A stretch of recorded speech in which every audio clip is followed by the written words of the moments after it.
In today's show, we'll be talking about the issues that founders of medtech companies face when starting their businesses, from the regulatory affairs to the money-raising issues and mistakes to avoid in between. I'm joined by Karandeep Singh Badwal, who is a UK-based consultant that helps medtech founders get their operations from concept to market. I came across Karandeep through his show aptly titled the Medtech Podcast, and we recently connected for a conversation. While he has a wide-ranging background of expertise and interests, including club car racing and martial arts, his preference is working directly with founders of newer medtech companies, and I think that crosses over very well with the audience here. With that brief intro, enjoy the show. All right, welcome back to the show, everyone. Today we're going to learn a lot about medtech startups, the issues they go through, and just we'll see where the conversation meanders. It was really great meeting you recently, I believe through LinkedIn. I've been a longtime listener of your show and others that you listen to as well, so we just kind of connected that way. So that I don't go on forever, I want to see is there anything in that intro you would like people to know about your background and just what you do? Effectively, another thing I do outside of the Medtech podcast is I create a lot of content on LinkedIn because I've noticed from my audience that quality and regulatory can sometimes be confusing for those who are not necessarily involved in these kind of roles. You know, people hear things like CE Marks, ISO 13485, QMS. And if you were to go online, it'll probably leave you more confused than where you basically started. So what I aim to do with my content is I try to get that very complex topic of regulatory into small 1 to 2 minute clips or a small post just to help people understand what regulatory is, because regulatory is an important piece. I mean, if you don't get regulatory approval, you can't legally sell. You can put millions, you can even put billions into your product, but if you cannot get regulatory, you simply cannot sell onto the market. And another misconception that people often have with regulatory is they think it stifles innovation. But the reality of regulatory, it simply exists for our safety and efficacy. The last thing we want to happen is you create this wonderful medical device and it's actually then going out and causing harm rather than benefits on the market. Yeah, absolutely. And, it's actually, from my perspective, it becomes a bit of it's almost an advantage in a way in this industry for the startups who know how to manage through the regulatory, because it creates a moat around other startups. I mean, the reality is if this was super easy, the old adage of everybody would be doing it. And so having someone who's very adept at navigating through the affairs like yourself and helping the startups, I mean, frankly, that's just a superpower to get your company off the ground in the first place. So, maybe reframing it, like you said, of almost an advantage to approach it properly than just this thing you have to sort of deal with. Yeah, definitely. So again, with regulatory, it's something that should be planned from the start. A lot of mistakes that companies make is they go out, they build their product, they get the innovation in place, and then try to bolt in regulatory at the end. And usually trying to do things in retrospective is not the most efficient way to do things. But if you have regulatory in mind at the start, you can build your product around that. And that really is the fastest way to get your product on the market, is to bring regulatory in at the start rather than try to do it at the end. Absolutely. Makes a lot of sense. So just shifting gears here for a minute, in your experience, what kind of people are starting med tech companies today from what you're seeing? And how do you think that's maybe different from, just the regular tech SaaS market? So what's quite happening now is I'm seeing a lot of sort of university and college spin-offs. It could be somebody who was like a PhD student or somebody who was majoring in a certain subject. And there seems to be a lot of spin-offs from there. But what I'm finding right now, actually, in the medtech market in comparison to something like electronics or apps, the founders are usually people later on in life. So again, it's kind of, they maybe worked in the industry for 10 to 15 years. They've spotted a problem. It could be a physician maybe who's worked in a certain industry. That could be cardiology or neuromodulation. They've seen the pain in terms of where things actually are. So what I find in comparison with the medtech market, in comparison to other types of markets, is the founders tend to be a little bit older. It tends to be more of your experienced person who really knows that market quite well, has spotted a problem, and they decided one day, hey, I want to get up and do something about it. Whereas I find in other forms of technology, the founders tend to be a lot younger, i.e. sometimes coming out of university, or sometimes they're, typical like the San Francisco startup, it'd be like, 4 teenagers in a room and they come up with this great technology on an app and they release it. But we don't really see that in medtech because I think the industry is quite complex, and typically the kind of roles in medtech, i.e., if you're like a physician, you probably would have to spend many, many years in university and then you go out into the field and get your training. And by the time you're mature and you understand that industry, you're probably a lot later in life in comparison to something like a tech startup. So my view with the founders in this industry is they tend to be a lot older in comparison to other industries. Yeah, I would totally agree with that. And from our standpoint, what that creates, the kind of work that I do is that it means it's a whole different set of financial, calculus they have to do around that. They have a lot more to lose. They're not living in their, friend's basement anymore. They've actually got an established life, a lot on the line, so to speak. But it also gives them potentially a better network to tap for funding, and maybe a little bit more patience in the ability to let the thing play out. Because as we'll continue to talk about, this isn't starting med tech companies. It's a long game. It doesn't usually happen overnight, particularly with all the regulatory affairs and whatnot that you have to deal with. How do you? I mean, based on that, how do you think capital is moving in the early stages of med tech? And again, how would you contrast that with other industries? So what I find with the capital in medtech, it tends to be more sort of bootstrapped grants, prizes, innovators rather than your typical VC funds. So what I find with a lot of these startups, they're sort of bootstrapped and maybe there's some sort of grants in that place. And that's typically in terms of how the capital is moving. So you tend to see a lot more private investors in the medtech, maybe in comparison to other types of industries. I think the second piece, of course, is medtech takes a long time. Something like an app or a software can be released once it's mature. It can go great onto the market. MedTech's different. You've got the regulatory piece. You're going to have various different clinical trials and all these laws and regulations that you need to go into. And then, of course, we have the topic of reimbursement and applying for that. These things can take many, many different years, building technical files, clinical evidence. So what I find is with your typical investor, they feel as though this is going to take quite a long time, and that, of course, comes with risks. So the longer time you are designing and developing, the more chance that things can particularly go wrong. So what I find in comparison to other markets is the capital tends to be more on the private side because there's a lot less traction first. However, on the flip side of it, if they do get things right, the lucrative benefits are on the other end. So my view here with MedTech is, initially it does take a much longer time in comparison to other markets. But if a company does get mature and does get their funding right, typically it can be a great investment. The only issue is if somebody was to invest in a company like this, they will have to wait many, many years to really get that return. Sure. Yeah. And when you're dealing with some of these MedTech startup, the founders, are you finding that they often have that misconception of how much they need to raise? In other words, when we've seen, in some of the angel groups that I've been involved in other situations, oftentimes we're having to compel much larger raises at certain milestones than maybe the founder was initially thinking. Is that common for you too, or what do you find? Very much so, and I'm going to sound very biased when I say this, is when they don't realize how much it costs to actually get your regulatory right. I mean, the cost of doing a clinical trial can easily nudge into the millions. It can happen quite easily. And usually the typical saying that I've heard in medtech is whatever you think your budget is, triple it. And even then you probably still be quite far off. So they really need to understand how much things cost. And I think the real cost is going to be in the human capital.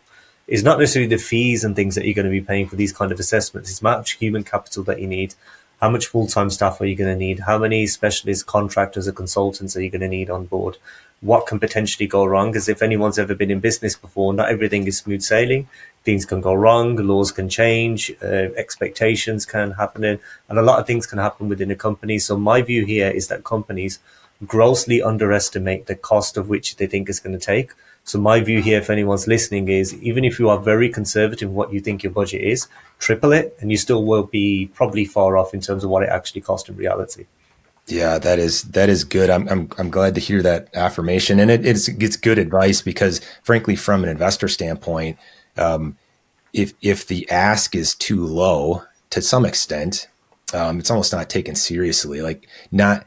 It's almost when you see that there's a misunderstanding of what it's really going to take to the next milestone, that can be just as bad as asking for too much that you're afraid to raise, that you're afraid you won't be able to raise. In your view, what would you say sort of the funding roadmap should be then? How would you approach that? Or advise approaching that? So my advice here when it comes to funding is, of course, start to look to see what's on your doorstep. You know, a lot of companies, when they go for funding, they look for like medtech specific grants.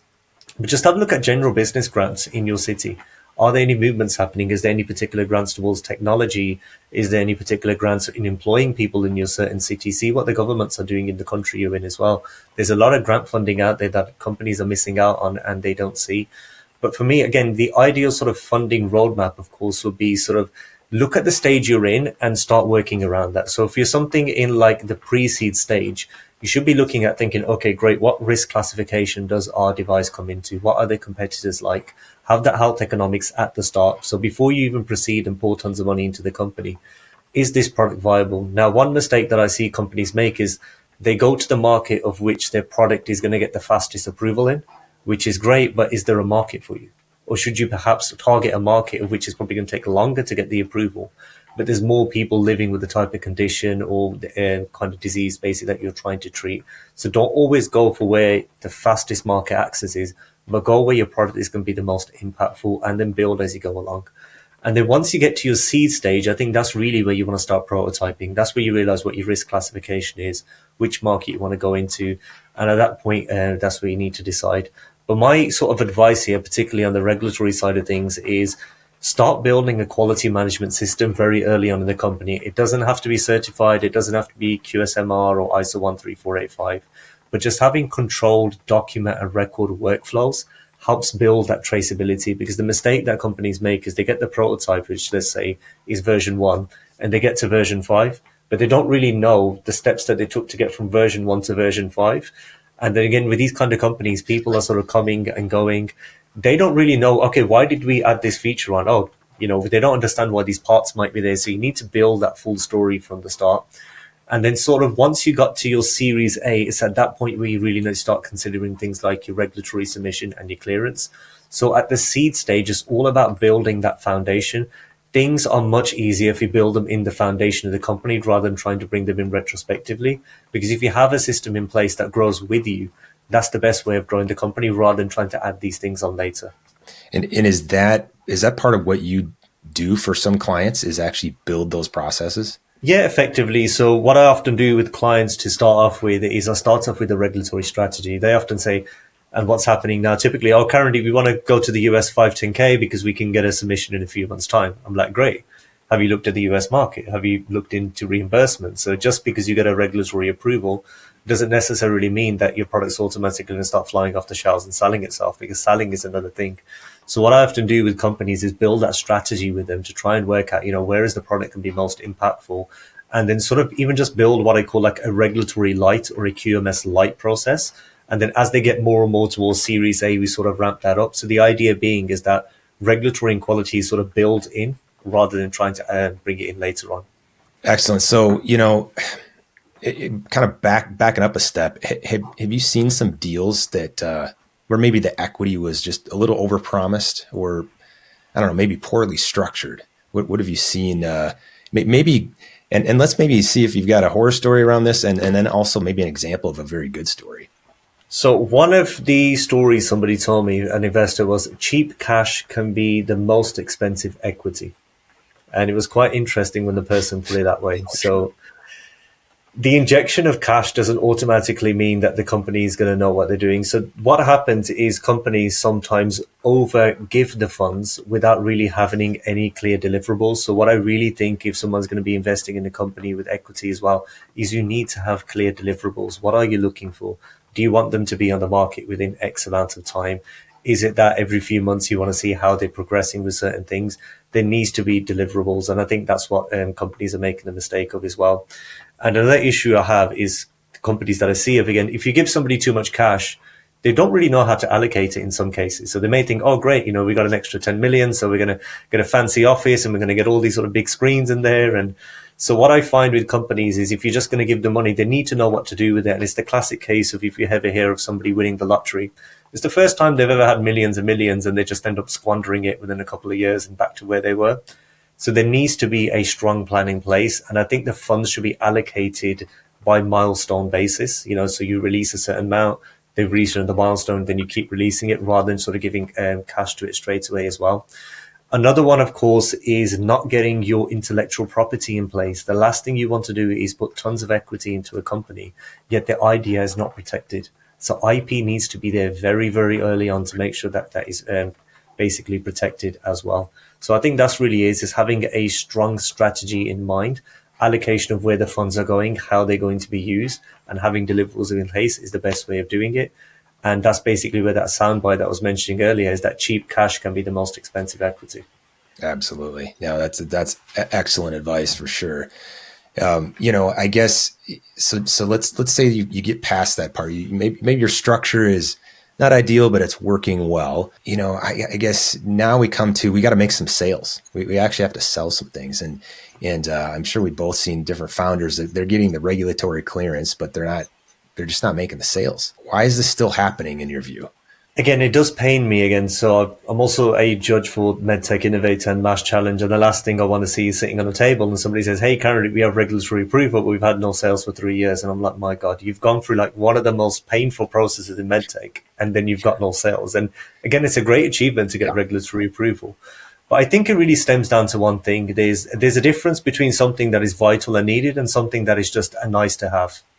That is a key difference here. So there might be something that's nice to have and improve certain processes, but it's not exactly essential. So the real key here thing is no economic buyer defined. What's the mistake medtech companies are doing? They're going out and they're speaking to the physicians who are going to be using these devices. And the physician goes, hey, this is great. This will be a game changer if it came in the industry.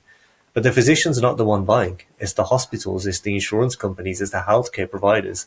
They are the customers. So again, you need to identify who is the economic buyer. Another one, of course, is the return on investment. If there's a hospital out there and your device is $300 and then the equivalent on the industry is $100, then a hospital's basically going to say, hold on a minute, why do we want to pay $200 more for each and every device for something that maybe only saves a certain amount of seconds? So that's another one as well.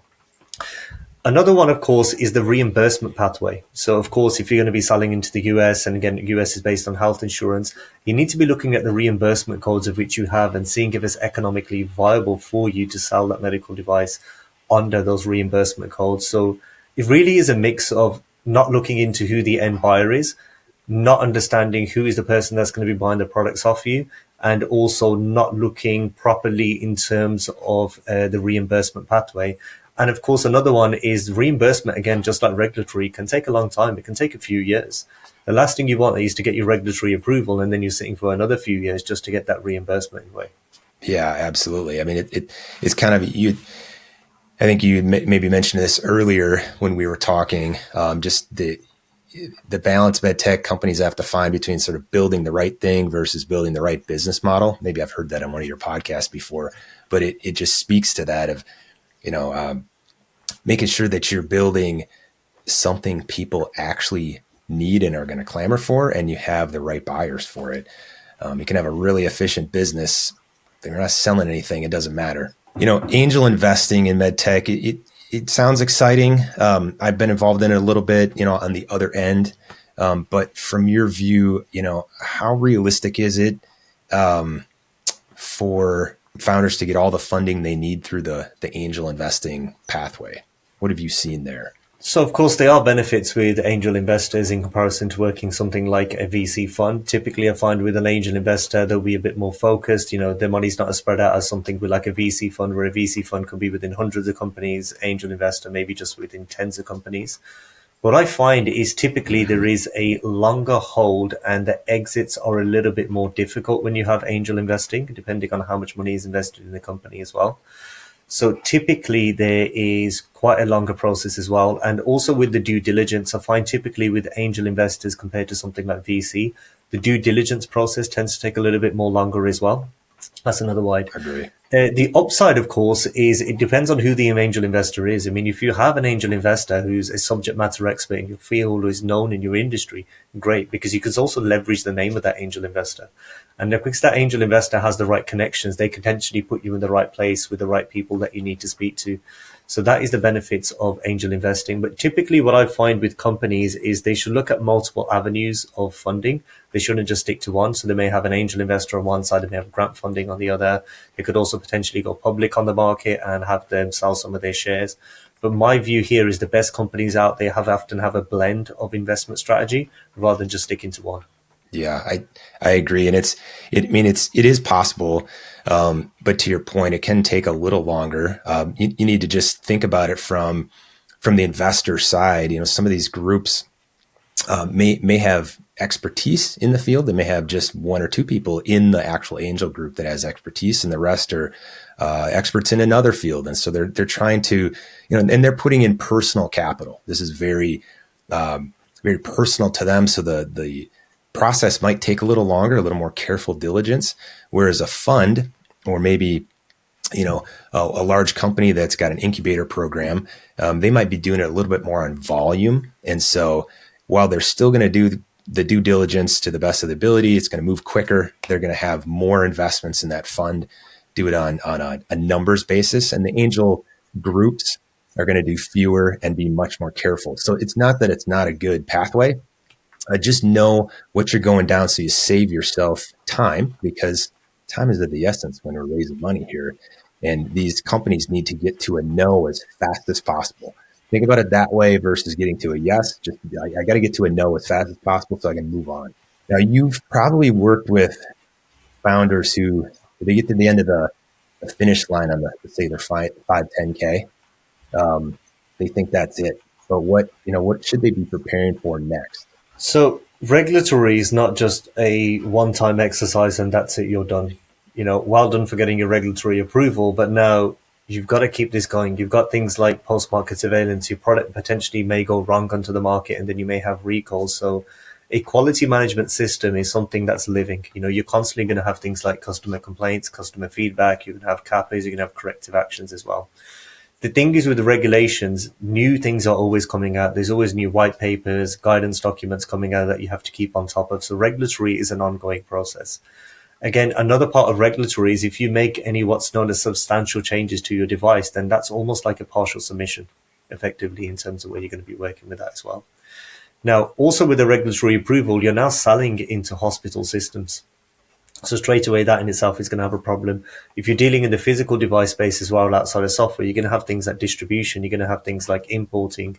There's going to be all these different labeling requirements in terms of where you are as well. And depending on how complex your device is, you may have to physically go in and install this device. You may have to give onboarding and certain types of training for people how to use it as well. And then, of course, you're going to have the reimbursement side. So we talked about the regulatory approval, but then now you also need to go down the reimbursement pathway. That in time can take time as well, working out what code it is as well, and then generating all that post-market surveillance and bringing it back. So regulatory approval is just one thing, but once you've got your regulatory approval, that's kind of where the game begins, and you really need the processes in place. And the mistake some companies bring is they bring in all these expert consultants, they get the regulatory approval and say, we don't need these consultants anymore, you guys go in your own way.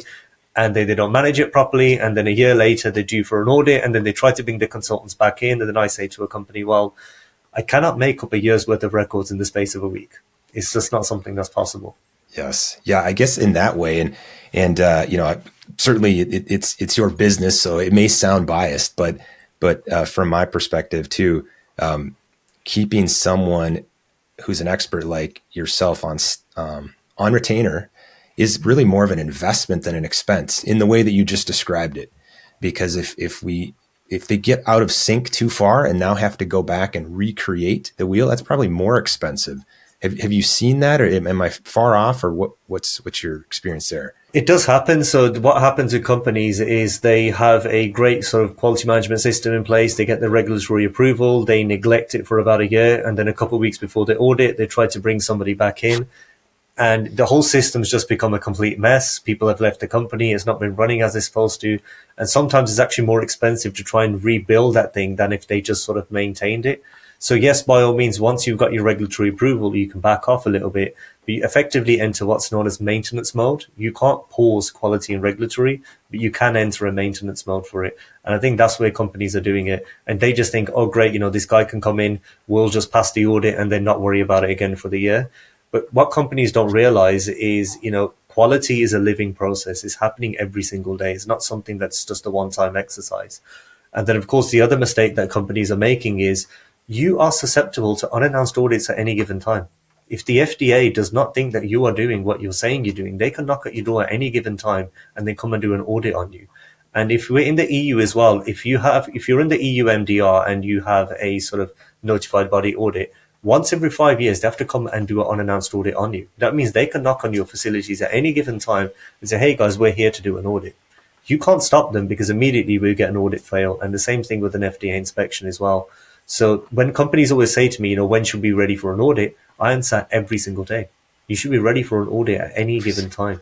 Yeah, and it's very disruptive if you're not. And the time spent is to get ready is just your own is very expensive. Just thinking about your business model, are you able to work with companies the same in the EU as you are US, or how does that work for you? Yeah, definitely so. And I think what's happened with the EU MDR, and arguably in some cases it's become a little bit more strict in comparison to the US. So I do work with the US companies as well. And again, we live in this remote world. So again, if there's an expert, so he's sitting in Japan or another one sitting in California, and exactly what you and me are doing, Matt, right now, we're in two different continents, but we can still get on a screen and talk to each other. So yeah, I don't think geography is much of an issue these days.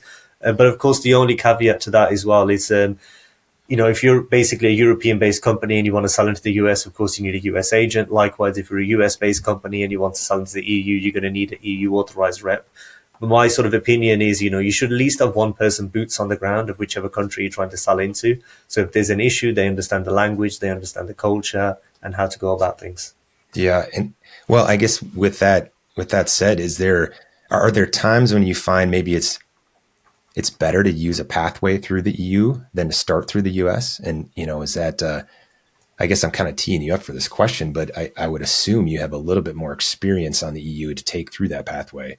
So it goes back to what I was saying earlier. So if a company often says to me, we have this product, do we go US and do we go EU? It's always about where are you going to make the most impact? What are you trying to treat? And let's work out where that market actually is.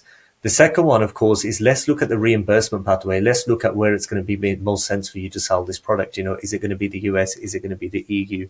Now, again, the downside of something like a 510K is if you go down the 510K pathway, then yes, strictly speaking, it will be much quicker than an EU MDR submission or an FDA de novo.